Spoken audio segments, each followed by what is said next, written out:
بسم اللہ الرحمن الرحیم، شروع اللہ کے نام سے جو بڑا مہربان نہایت رحم والا ہے۔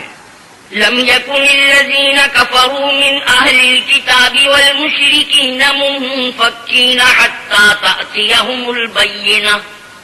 جو لوگ کافر ہیں یعنی اہل کتاب اور مشرک وہ کفر سے باز رہنے والے نہ تھے جب تک کہ ان کے پاس کھلی دلیل نہ آتی۔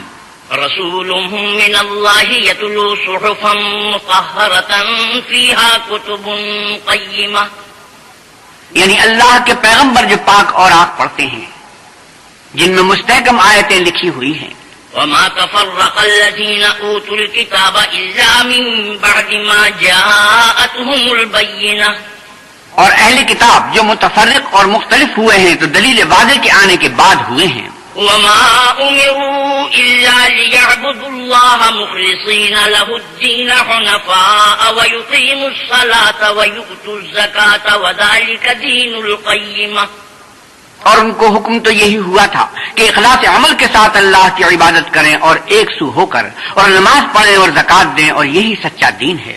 ان الذين كفروا من اهل الكتاب والمشركين في نار جهنم خالدين فيها اولئك هم شر البرية۔ جو لوگ کافر ہیں یعنی اہل کتاب اور مشرک وہ دوزخ کی آگ میں پڑیں گے اور ہمیشہ اس میں رہیں گے، یہ لوگ سب مخلوق سے بدتر ہیں۔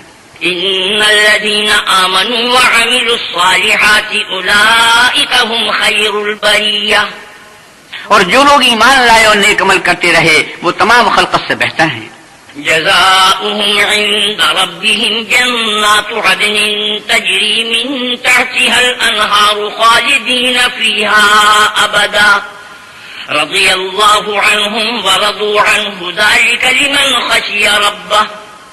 ان کا صلہ ان کے پروردگار کے ہاں ہمیشہ رہنے کے باغ ہیں جن کے نیچے نہریں بہ رہی ہیں، ابد الآباد ان میں رہیں گے، اللہ ان سے خوش اور وہ اس سے خوش، یہ صلہ اس کے لیے ہے جو اپنے پروردگار سے ڈرتا ہے۔